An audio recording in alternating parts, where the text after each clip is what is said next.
Be sure to go to flipsidegaming.com and use promo code 6 for 10% off on orders over $10. Go to Grizzly Gentleman and use the promo code 6 for 10% off at checkout. They're both good deals and they help support the show. What is up, Planeswalkers Theoric 6, back with some more M21 set previews, spoilers, whatever you'd like to call it. I'm just gonna talk about the cool cards, the cool new cards, and some reprint cards, because Wizards has done some really interesting reprints. There's one second, there's like this ugly fucking thing on my face. Cool. I'm looking at OBS. First up, we have Bad Deal. This is one of the worst deals, and I think all of the history of deals. Okay. Bad Deal. 4 black sorcery. You draw 2 cards, and each opponent discards 2 cards. Each player loses 2 life. 6 mana for a 4-card swing in 1v1. Doesn't sound like a bad deal, but it is. Maybe this could see play in not like limited generally, but in. I have my music too loud. Here we go. Hopefully it's not too loud for you all. Possibly in sealed, but I don't know. In terms of EDH, you know, when the average a 4-player pod. You draw 2 cards, each of your opponents discards 2, you know, that's a total of, what, an 8-card swing? 2, 4, 6, 8, yeah, I can do basic math. A total of an 8-card swing with an actual swing in life, because before you and your single opponent lost the same amount of life, now it's 2 life from you, and then 6 life aggregate from all of your opponents. It sounds like less of a bad deal, but the fact that this is a 6-mana sorcery means that there are just better options than that. Unfortunate. Cool art, though. Book of Big Brain Memes. I don't remember what this card is actually called, but I also don't care. 2 mana, artifact. Tap it, put a page counter onto Book of Big Brain Memes, scry 1. Fair. If you really need something early on, you can scry with it. 2 mana, tap it, put a page counter on Book, draw a card. Costs a little bit more? Sure, seems reasonable. Whenever Book has 4 more page counters on it, exile it, and you gain 4. So it could be a very slow gain 4 and scry 4. It could be a very slow gain 4 and draw 4, or some combination therein. I just feel like this card isn't very good. I could be super wrong. There are ways of removing counters from things in something like EDH. But, you know, thinking about this, where is it kind of meant to go? And I think it's kind of meant to go in white-based commander decks. I'm speaking of commander right now. And even though this, like, does draw cards in white, I feel like white has better options than even this. And one of the main reasons for that is because it seems like we are going to be getting some other white cards down the pipeline, and even in this set, that are going to help out with card draw. But my biggest problem is that scrying still puts a like scrying is worth the same amount of page counters as drawing a card. Like, I would have liked to see the number of page counters before it gets exiled doubled, and then the number of page counters that the draw effect has doubles. So it's put 1 page counter on it, scry, 2 tap, put 2 page counters on it, draw. That way, like, technically you can use, although I guess it does make the gain life a little bit less good. Obviously the gain life doesn't matter in Commander. As for Standard, it's just way too slow. It doesn't get affected as much by things like Cough Cough Free Fairy, but I just don't think it does enough. In Brawl, maybe this is good in Brawl, but the issue with, like, Brawl is, this is better off in Brawl because it has a smaller card pool than EDH, even if you're thinking about Historic Brawl. But it's worse in Brawl because in EDH you have 100 cards, like 99. In Brawl, though, you only have 59. And it's harder to justify each individual slot. I mean, even then, technically, you have a lot here. I mean, obviously, it's not 99; it's 60 something, but whatever. So I don't know. I'm not digging this card. Necromancy is a 1 dub black sorcery. Choose a card name other than a basic land. Search target opponent's graveyard, hand, and library for any number of cards with that name and exile them. That player shuffles their library, then creates a 2/2 black zombie creature token for each card exiled from their hand this way. So it's similar to Unmoored Ego, except where Unmoored Ego drew your opponent a card if they had the cards in hand, this gives them a zombie. Arguably, it is going to be more beneficial for you if you give your opponent a zombie than draw them cards, because typically speaking, you bring this card in against a deck that likes to have cards in their hands, right? You're going to bring this in against a combo deck or a control deck, right? You're not really going to be bringing in Unmoored Ego or this in against an aggro deck. It's too slow regardless, and aggro tends to not have all of their power focused in on single cards, right? Whereas against control or combo, you can hit a really important combo piece, or you can get rid of like their big finisher, you know, their Dream Sphinx. I don't remember what it's damn called. Dream Trawler. There we go. You can't choose basic land, which is fine because this does hit all copies. Unmoored Ego can hit basic lands, but it only hits 4 ever. This though can hit all copies of cards that you can play any number of. So this hits all 7 of the 7 dwarves. This can hit, you know, your opponent's entire army of relentless rats. Not relentless rats. The one that we have, the 2-mana one. I don't remember what it's called. Rat Colony. Yeah, Rat Colony. Persistent Petitioners as well. So these are very different. Unmoored Ego is, I think, technically slightly easier to cast, being 1 blue-black, but it does require you to be in Dimir. This is 1 black-black. I mean, we have Unmoored Ego until the fall, right? Yeah, so, I mean, Unmoored Ego right now isn't even seeing play. And I don't suspect that Necromancy is going to be good enough to force it to see play anyway. That said, I do think that this could have room post-rotation. If nothing else, it's another option for this type of effect in Historic to deal with some wacky combos. It's a fine card. They print these from time to time, and oftentimes they'll see play in certain circumstances, and I think that's kind of the same here. Spooky Scythe. Scythe of the Holy Shit is a 2-mana black. It's 1 in a black artifact equipment. It enters the battlefield with a soul counter on it. Equipped creature gets +1/+1 for each soul counter on it. Whenever equipped creature dies, put a soul counter on it. It equips for 1. I've said this before, and I'll say it again. I really like that Wizards is, 1, making colored artifacts evergreen, if not at least deciduous. I'm pretty sure it's evergreen at this point. No, evergreen I think means it's going to be in every single set. Deciduous is they'll use it whenever. Whatever.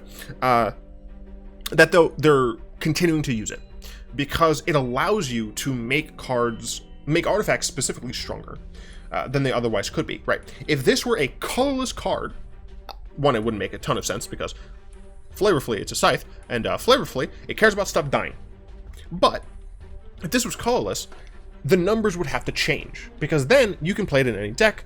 You can play it in like a mono red deck that, you know, maybe just sacrifices their dudes or something. You can play in a mono white deck that has just a bunch of tiny dudes who don't care about dying as much. But it forces you into black, at least somewhat, and it allows the numbers to be reasonably playable. And when I say reasonably playable, I don't mean this is gonna, you know, shake up standard or even historic or anything like that. But I do think that you might find a room for this somewhere in historic or somewhere in a brawl deck. But more importantly, this is like relatively decent in limited, right? It starts out as +1/+1, but every time the thing that you have dies, it makes the next thing that much bigger. And even just having one thing die, this becomes a +2/+2, and that's relatively reasonable, especially if you're on some sort of evasive strategy. So I think I really like the design of this card, and it's not just because I'm an edgelord and really like scythes. Whale of Fortune is a great name, Scryfall. 7 mana for a 7/7 whale. Creatures your opponents control get -1/-0. Cool, sure. 2, discard Whale of Fortune. Look at the top 2 cards of your library. Put one of them into your hand and the other into your graveyard. So this is a very strange form of... Essentially, it's a strange form of cycling, right? You pay 2, and you discard Whale of Fortune, and you look at the top 2 cards of your library. You get to have one of them into your hand, and then you, frankly, get to put the other one into your graveyard. It also just happens to be a 7-mana 7/7. So I, as a non-Johnny, or Jenny, or what have you, I don't know where this card is insane. But I do feel like this can create interesting decks, because you have the option of having, you know, late game, you have a 7-mana 7/7. But that ability to pay 2 at instant speed and put a card in your hand and one in the graveyard seems like it could be abused somehow. And it's important to note that you're looking at the cards. You're not like exile the top 2 cards, put one in your hand, put one in the graveyard, right? So things like Narcomoeba and Creeping Chill, they are affected by this. So I think this is a very interesting card that even if we don't see it right now, we could see this card in Arena, in an Arena deck, in Historic or something, somewhere down the line if some extra support comes. Rewind is getting reprinted. It's a 4-mana counter target spell, untap up to 4 lands. Don't know who thought this was a good idea. Is good. It's pretty good, because now, not only, like, you can leave up mana, and I've talked about this several times whenever I make or like heavily play a control deck. If you're going to be playing counterspells, you tend to want to have other cards that you can use at instant speed, just in case your opponent doesn't have something to counter, right? If your opponent doesn't have something to counter, you've essentially wasted a turn. So what you'll want to do is run something like Chemist's Insight, you know, Radical Idea, things like that, things that do things at instant speed, that somehow improve your position. And, you know, typically for control decks, that's just having insurmountable card advantage. What Rewind allows you to do is now, you know, before, you know, you either countered or you drew or removed a creature or what have you. Now you can do both. Now you can counter the spell and draw cards. Or counter the spell and kill a thing. I'm not saying it's going to be good right now. I'm not saying it's going to be good in Standard. But what I am saying is this shit's going to be on Arena and Historic for a while.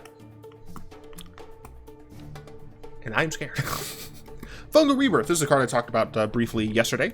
I mentioned some regrowth nonsense. Oh, was it? Oh, no, that video came out today. So I talked about it yesterday, but it came out today. Which means it came out yesterday for you. God damn it. Fungal Rebirth. It's a regrowth at instant speed that can give you two saplings. 3 mana instant, return target permanent card from your graveyard to your hand. If a creature is...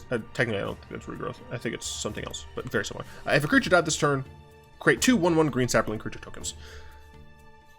This essentially, for what it's worth, this essentially has the keyword morbid, except it doesn't have the keyword morbid.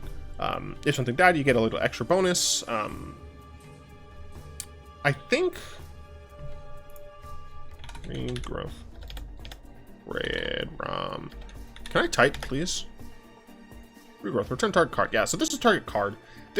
We have something like this on Arena. I think that has just target permanent. I literally looked at it yesterday, but I don't remember the name of it. But yeah, this is sorcery speed. This is instant speed. So I think tacking on the 1 mana to make it instant speed obviously isn't sufficient. But tacking that on and having the extra ability of if something happened to have died this turn, you get to make 2 saplings. I think that's really strong. And we have a sapling tribal deck in Historic right now, and I think this could see some play in that. Because what you are inclined to do, right, and you already, for what it's worth, you already run a 4-mana instant in that deck. That's the 4-mana sapling burst or migration or whatever it is. So, you know, it's not unorthodox to have an instant here.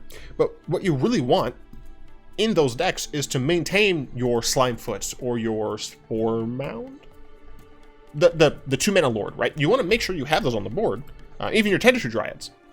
And if your opponent board wipes, not only can you get that card back, you know, your Lord or what have you, you also get to immediately re-impact the board, right? So I think Fungal Rebirth could make that sapling deck a little bit stronger. And I don't mean that it's, you know, going to be tiered at all, but it makes it a little bit more playable, and I think that's cool.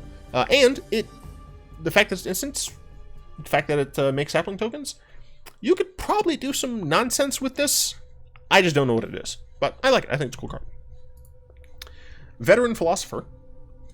Don't know why it's called that, because I think this is Sacred Blade Veteran. Anyway, 2 mana 3/1, decent. Discard a card, tap it, again in a circle until end of turn. Similar but different to Adanto Vanguard. Adanto Vanguard you had to pay for life, and I don't think you tapped Adanto Vanguard. Although it's not going to matter that often. It will sometimes. But But Adonto Vanguard's power wasn't always 3. You know, it's a 2-1, and then when it attacks... Oh, I think it's a 4-1 when it attacks. I don't remember. I can literally look at a fan. Oh, no, it's a 1-1, and then it becomes a 3-1. Okay. Yeah, so it doesn't tap. So this is a little stronger on defense, right? Because it always has that 3 power, and it can block defensively, and you can make it indestructible defensively. One of the issues is that you have to discard a card. Now, both of these cards you tend to want in aggressive decks, right? They are aggressively costed. They have frankly, an aggressive ability, even though this one can be used on defense. So the difference between Adonto Vanguard and this is that in White Weenie, or in some sort of white aggressive deck, you're going to want to maintain your resources so that you can keep the pressure on. Your life in an aggro deck is one of those resources that you can kind of throw away. Because either you're going against another aggro deck, in which case you're almost certainly racing, or you're going against a control deck where you might lose with 20 life, right? Because they have gotten rid of all of your cards and you no longer have pressure on them. So you have lost. So it is a lot harder to justify this card, and therefore I don't think I'll see play. I think Vanguard's just a little bit better. This Cobalt Streak revealed this. And I didn't realize he played Magic that much. I really want to play with Dan Giesling, Alpaca Patrol. I think Corey still plays Magic, and I want to say Sinvicta still plays Magic. I can smork Cobalt Streak as well, but I would love to play with those guys. Carrion Grub is a 4-mana 0/5.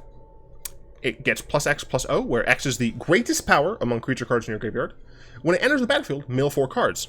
As we saw yesterday, mill is now keyworded, which is great. And this card is fine. My suspicion is that green-black is going to have some sort of dying thing, or having things in graveyard matters, and I think black-blue is going to have some sort of milling matters. So, interesting. So this just says mill 4 cards, I realized. So when it's just alone, it is you milling your own cards, so that's fine. There's a gnat flying around, and I want to kill it so bad. I want to kill it so badly. Whatever. This card, though, is not strong. I guess, honestly, like, it's 4-mana 0/5. I'm thinking about limited right now. In limited, you're... Go away. In limited, you're probably going to have a creature by this. So even if it's a 4-mana 1/5, that's not too bad. A 4-mana 2/5 is decent if you got some flyers that you can attack on in the air. You know, maybe this isn't a bad defensive card in limited. Yeah, sure. Ribbed Megalodon, that's horrifying. This fucking gnat is just right in my face. 7-mana 5/7 with hexproof. Whenever it attacks, scry 1. This is a good end of your curve in limited. Sealed, most likely. Tide Skimmer is a dope-looking Drake. Oh no, I forgot who revealed this. I meant to shout it out, because if I recall correctly, I like this person. I think they're cool, but I don't remember because I'm a bad person. 4-mana 2/3 flyer. Whenever you attack with 2 or more creatures with flying, draw a card. It's pretty dope. One of the reasons I prefer core set, and I'm sure I'm gonna get destroyed in the comments. I prefer core set drafts because they're not as complicated, and I can just go blue-white flyers every time, and I'll do fine. But when I go to other draft environments, I'm like, I don't understand what I'm supposed to be taking here. I just want to draft blue-white skies. The only difference to this was Return to Ravnica, where I drafted Azoria Skies constantly, and I would crush with it. I loved it. This card, if there is a blue X Skies, which I'm this essentially signaling that there is, I think it's good. One in a long line of Immortal Iron Fists. Okay. What the fuck? Okay. 4-mana star 4, different than a 0/4 with power setting ability. This has trample. This power is equal to the number of instant sorcery cards in your graveyard. Makes sense. Typically in core sets, you're going to see a blue-red spell stack. When this enters the battlefield, discard up to 2 cards, then draw that many cards. You know, a good old-fashioned... What is that called? Mad Mad looting? I don't remember. Goblin looting? I can't recall. But yeah, some more of this seems fine. You can get rid of, like, in limited, you can get rid of lands to draw more gas. I think this card's pretty strong in limited. Speaking of pretty strong, see the truth. Look at the top 3. Sorry, this is a sorcery, 2-mana sorcery. Look at the top 3 cards of your library. Put one of those cards into your hand and the rest on the bottom of your library in a random order. If you cast a spell from anywhere besides your hand, instead, put all 3 cards into your hand. Excuse me, what? Fun fact. Chandra. I hate my life. Chandra. You may cast target instant or sorcery card with converted mana cost 3 or less from your graveyard. If that card would be put into graveyard this turn, blah blah blah. That's just one example. I'm scared.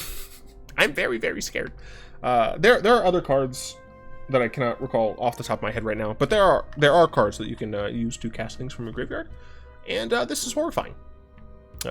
I'm scared. Standard, I don't know if I'm too scared, but historic, where there are more cards, this could just be real good. Quite possibly the goodest boy. Excuse me, this is a girl dog. This is a 1-mana 1/1. Sacrifice it. Another target creature gains indestructible until end of turn. I've seen the flavor text translated, and it's something along the lines of like she grew up. She had like the worst life to start out with, but she was adopted, and you know, she was given nothing but love, and so her final deed was to return all of the love or something like that to save her owner. Real sad stuff. Dogs, great. Siege Striker. It saves your best card in limited. Siege Striker is a 3-mana 1/1. That doesn't sound very good. Double strike. Okay, sure. When it attacks, you may tap any number of untapped creatures you control. It gets +1/+1 until end of turn for each creature you tap this way. If you tap one thing, it becomes a 2/2 with double strike. And that's not too bad. If you tap 2 things, it's a 3/3 with double strike, and that's pretty good.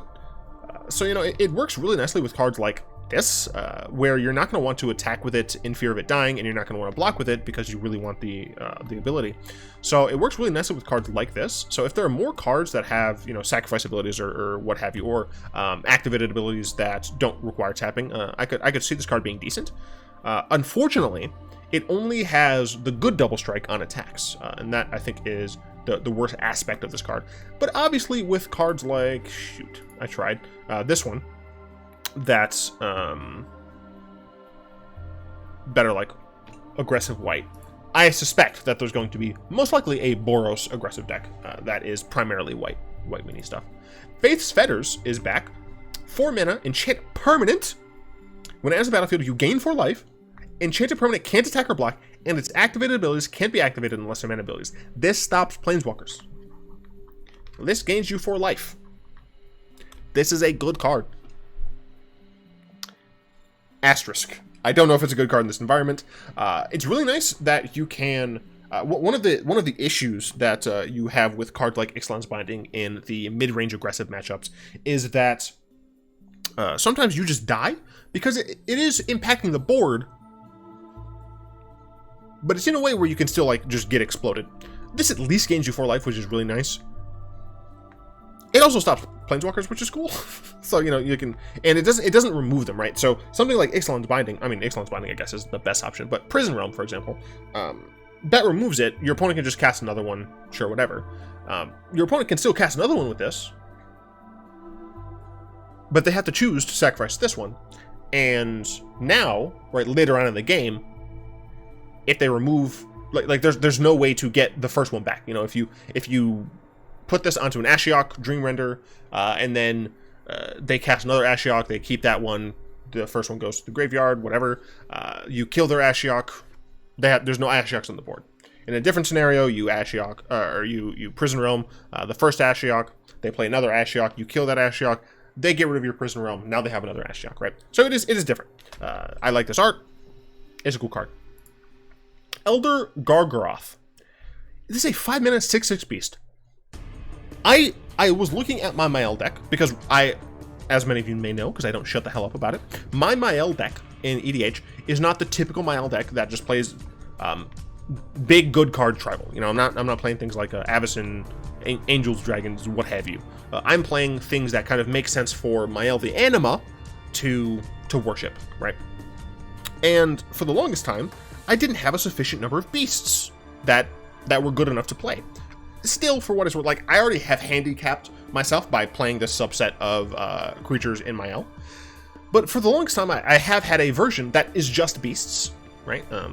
Or at least just beasts as the big things. You know, I still have a couple of elves to help ramp and stuff. But Wizards, I recently looked at it, and it seems like there are actually enough playable beasts that this worst version of a worse version is decent. So that's pretty awesome. So soonish, I'm going to have a Mael deck that I can kind of customize on what power level I'm looking for. You know, 3 or 4 or 5 to 7. I didn't even talk about the rest of this card. You know, so 3 mana 6/6, Vigilance, Reach, Trample. Then, when it attacks or blocks, this has Vigilance. When it attacks or blocks, create a 3/3 green beast creature token. You gain 3 life, or you draw a card. All of those are real good. The issue is that even how pushed this motherfucker is, I don't know if this is going to see play in Standard. I'm going to try to play in Abzan midrange, because this is like exactly what an Abzan midrange deck wants. Generally speaking, you know, it's a 5 mana chunk dude with great abilities, Vigilance, Reach, and Trample. Like, those are all amazing. They do literally everything a midrange deck wants, right? You can attack and stay on blocks because of the Vigilance. You can push your damage because of Trample. And for what it's worth, technically Haste is a little bit better than Reach, but having the ability to just block a flyer with this as well is great. On top of that, you have the ability to get extra creatures to pressure control, gain life to depressure aggro decks, or draw cards once again to pressure control, or to find answers against control, or what have you. This card, in a vacuum, is insanity. If you showed this card to someone in 2000, 2000 Magic player, even like a 2005 Magic player, they'd be like, what the hell is this? This is the fakest of cards. And the saddest thing is, I don't know if this will see actual play in Standard. Because Standard right now is more crazy than this. I like the card. What can I say? I like the card. It's going into Mael immediately. And this can go into normal Mael, right? This can go in normal Mael. But yeah. Bolthund, 3 mana 2/2, Haste. Whenever it attacks, other creatures you control get +1/+0 until end of turn. Elemental, Dog. One thing you'll notice is that this is a red card that helps go wide strategies like, I don't know, Boros, Weenies. Good and limited. Good in that go wide limited. I mean, it has haste. Like, it's good in the go wide limited. It has an immediate impact on the board. It's good. Its spark is worse than its bite. That's fucking hilarious. Chandra, Heart of Fire. 5 mana, 5 loyalty. +1, discard your hand, then exile the top 3 cards of your library. Until end of turn, you may play cards exiled this way. Now, obviously, that's not going to come in handy all the time. Sometimes you're going to have cards in your hand that you're not going to get rid of. But later on in the game, when, you don't have a hand, you just get to draw 3 cards. It's pretty good. But how are you going to plus if you don't want to get rid of the cards? Oh, right. +1, Chandra deals 2 damage to any target. If you don't want to get rid of your hands, you can just shoot things with a +1 shock. What the fuck? -9, sure. Search your graveyard and library for any number of red instant and or sorcery spells. Exile them, then shuffle your library. You may cast them this turn. Add 6 red. I'm sure there's cool combo shenanigans that you can do with that -9, but this seems like a amazing boon. Not only to Chandra Tribal, because that is a thing in Historic. A thing in Historic. It's a thing you can literally play, and you can win from time to time with it. But this is just, like, generally decent for, like, mono red control. I like it. I'm scared, but I like it.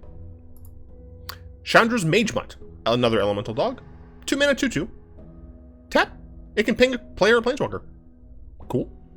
Art is amazing, frankly. It reminds me a bit of a Pitbull, which is awesome. They're one of my favorite dogs. Chandra's Pyroling.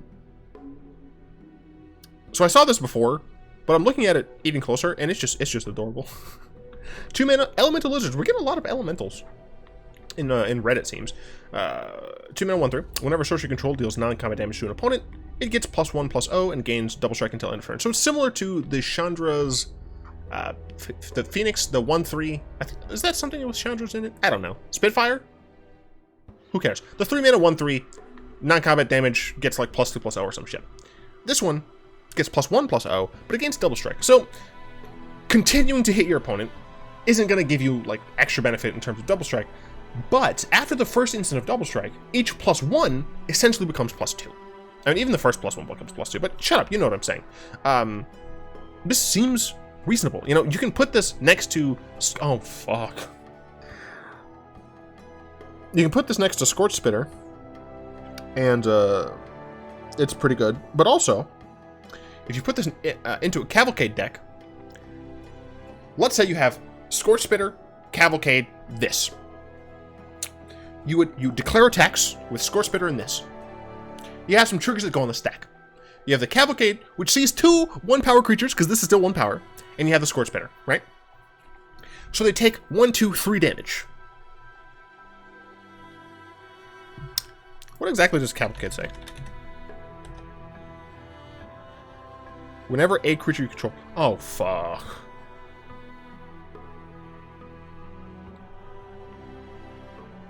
We'll trigger for each of those. Just wanted to make sure. 3 triggers. Oh, no. You have 3 triggers.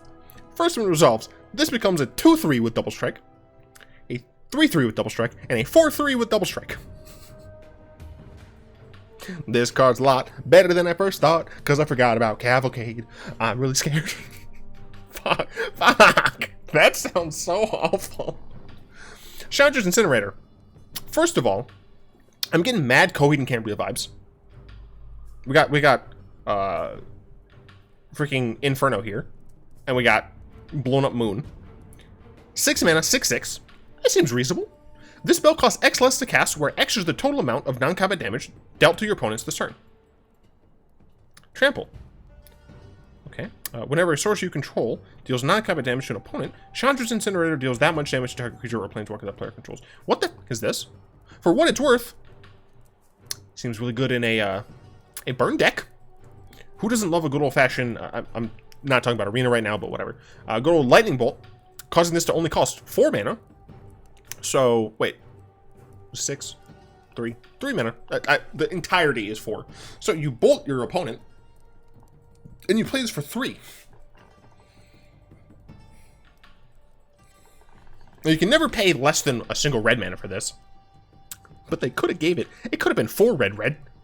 You could literally pay this for 1 red. For a single red. This is horrifying. Because it's just non-combat damage. This could go in the same deck as Chandra's Pyroling. The same deck that cares about non-combat damage. It's strong. You can use your burn damage, essentially, against... You could just put this in burn. You could just put this in, like, the normal burn deck that runs, like, it runs the shocks, it runs the lightning strikes, it runs the 2 mana drain 3 from your opponent. I think that deals damage. That might be loss of life, but I think it deals damage. But yeah, you just play that, and then you can hit your opponent's creatures, so you can have removal too. Radiant Fountain. Enters the battlefield, you gain 2 life. I think we'll be needing it. Thank you. Yeah, it's cool. It's an additional way to play colorless decks, which is what I thought when I first saw this. Being able to gain some life in those decks are helpful. Revitalizes back to come back to standard. Gain 3, draw a card. I think that blue-white control is going to be pretty strong in the coming standard. Pestilent Haze is like the best Cry the Canarium, I think. Like, it doesn't exile, which is unfortunate, but it hits planeswalkers.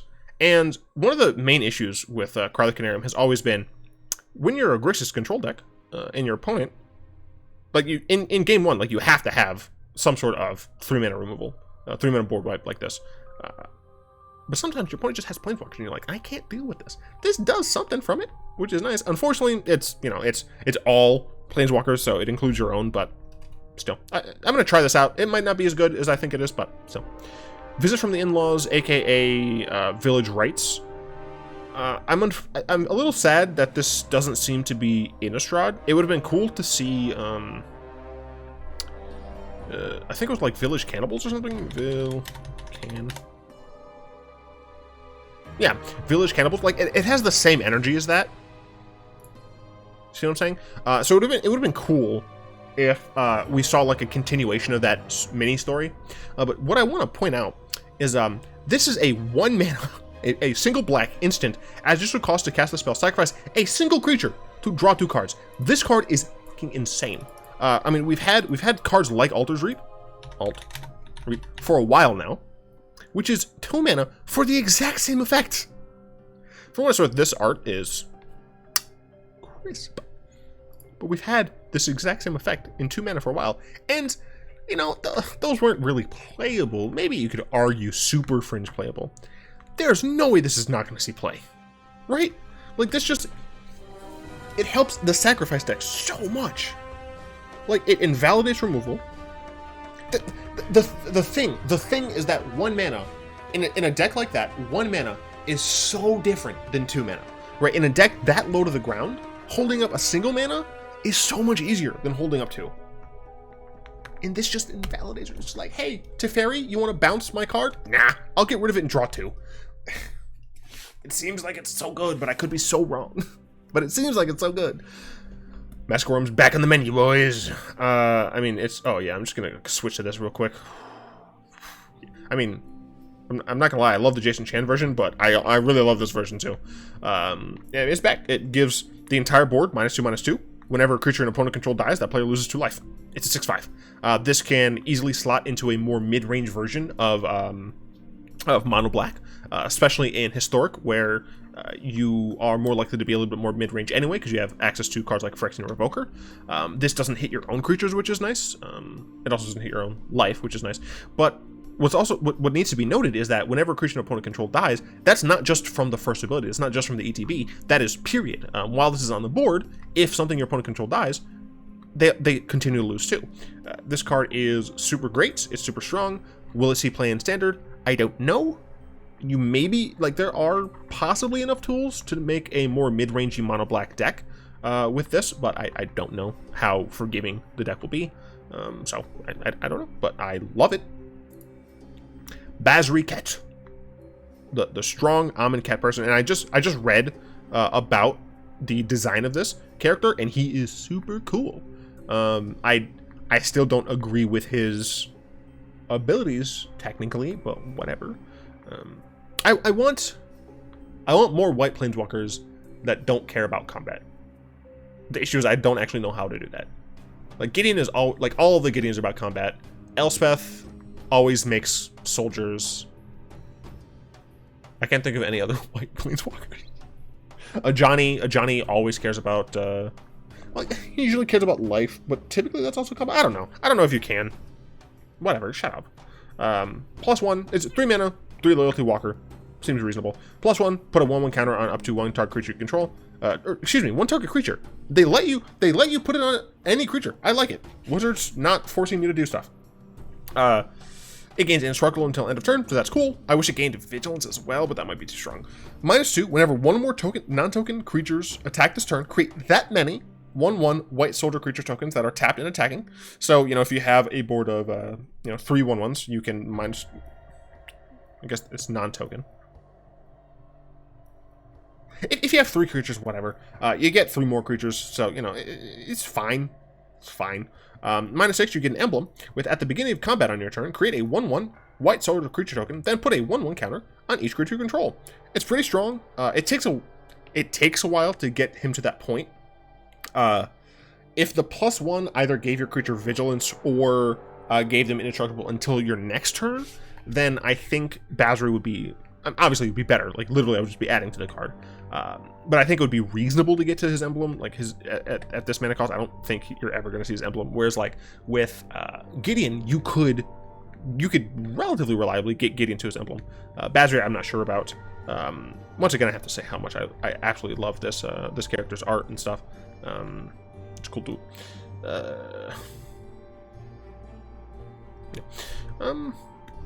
Yeah, I don't know enough. I don't know if this will see play. That's all I can say. Bazri's Lieutenant is a 4-mana 3/4. Cool. Go ahead, click on this version. It has Vigilance. Cool. And Protection from Multicolored, and is a Knight, which is cool. I did say the other day I would like more Knight support. Jesus Christ. Is that late already? Anyway, when it enters the battlefield, put a 1/1 counter on target creature you control. It can include itself, which is nice. Whenever this or another creature you control dies, if it had a 1/1 counter on it, create a 2/2 White Knight creature token with Vigilance. There is an infinite combo with this that I saw from Seth, probably better known as Saffron Olive. It's Bazri's Lieutenant, Grumgully, Woeshrider, the Sacrifice Outlet, and either the Zombie Knight, the 2-mana Orzhov Zombie Knight, or Cruel Celebrant. So it's a 4-card combo in white, black, red, green colors. Technically, you can do it primarily white and black. Have it be a general. Like, the thing is, like, you can have a white-black deck that has, you know, a little bit of +1/+1 counter stuff in it. Have a general aristocrat style, and then include a couple of Grumgullies and some fixing in order to, you know, throw them in there. And you could even, like, it could even be only creatures, so that you can run things like Ancient Ziggurat. So it's a little bit easier to do. So you can do that, and it's an infinite combo, and I'm going to try to make that deck work at some point. But in general, I think this card is fine as some sort of top end in a deck that happens to care about +1/+1 counters, which, you know, Bazri does, but I don't know if it's going to be good enough. Bazri's Solidarity is a 2-mana sorcery that puts a +1/+1 counter on each creature you control. Is it good? I don't know. But what I will say is that it looks like a D&D party. That's about it. Bazri's Acolyte is a 4-mana 2/3 cat cleric with lifelink. Sure, her armor is cool. When it enters the battlefield, put a 1/1 counter on each of up to 2 other target creatures you control. So she can make herself bigger, which is lame, but still, you know, she helps with the 1/1 counters, I guess. This is the Plains. This is Amonkhet. Now, I'm hoping that the next time we go to Amonkhet, there is still some sort of struggle, because the Heckma is gone, and Amonkhet is a desolate place full of, one, the rest of the army. I mean, I would assume that even though they're not being controlled by the Scarab God or Bolas anymore, that they're still around and re-alive. And 2, there's just horrors everywhere. Like, that was one of the things about Amonkhet. Like, outside of the Heckma, it was a monstrous place. So I'm hoping that even if they did recapture Naktomun, that there is freaking conflict about, like, struggle. Because, gosh dang it, like, I had the same issue with Dominaria. When we come, and I'm going to have the same problem if we go to Zendikar, we don't see, like, any trace of the Eldrazi. It seems like Plains in Magic get over shit way too fast. Like, way too fast, and I don't like it. Like, the next time we go to Ravnica, if there's not some semblance of the fact that a lot of shit happened, I'm going to be upset. Solemn Simulacrum is being reprinted. I mean, it's, you know, it's reprinted a ton and still is a $4 card. Cool. It has a different version. Sure. It's a cool reprint. It helps out colorless decks in Historic, which I like. Is going to see plain standard? Probably not. Alright, click the Magical Room. Shut up. Angelic Ascension. This is interesting. 1, the art's fantastic. 2, it's a 2-mana instant. Exile target creature or planeswalker. Its controller creates a 4/4 white angel token with flying. There's a lot of discussion on whether or not this card's going to see play. I think it will, due to, if nothing else, versatility. In a white-based aggressive or mid-range deck, this can be used to get rid of a planeswalker who would be more trouble than a single blocker. But it can also be used to blank removal. So, for example, if your opponent is attempting to bounce your creature with Teferi, now you're able to lose your creature. You're going to lose it anyway. Well, you're going to functionally lose it. And get a 4/4 angel in its place that'll be able to... Oh, shit, you can't do that with Teferi. Never mind. Every card is bad because of Teferi. I'm upset. I mean, like, I guess... I don't know. You can still blank other removal if Teferi's not on the board. And you can get an Angel, and that's cool, but, like... what's even the point? We're gonna move on. Lower scale Coatlo's getting a reprint because blue and green needed more cards that care about drawing cards and getting big dudes. Fuck off. Cultivate's getting reprinted because we need more in ramp on Arena in Standard. This card's great for Brawl. It's not great for my Sanity because I'm going to be seeing this a lot into like turn 4 or turn 5 Ugins. Why have you forsaken me, Wizards of the Coast? I mean, sure, whatever. It's fine. It's fine. After the sad realization about the Angel, I mean, this is the last card anyway. But geez, I'm out of here, man. I can't believe all this. I'm sad. I can thank my patrons for being sad with me. Hope you enjoyed this video. If you did, go ahead and tap that like button. Add a subscription to the mana pool. Cast a comment in the comment section down below. Pass the turn of the vid to some of your friends, and of course, until next time, I will be one.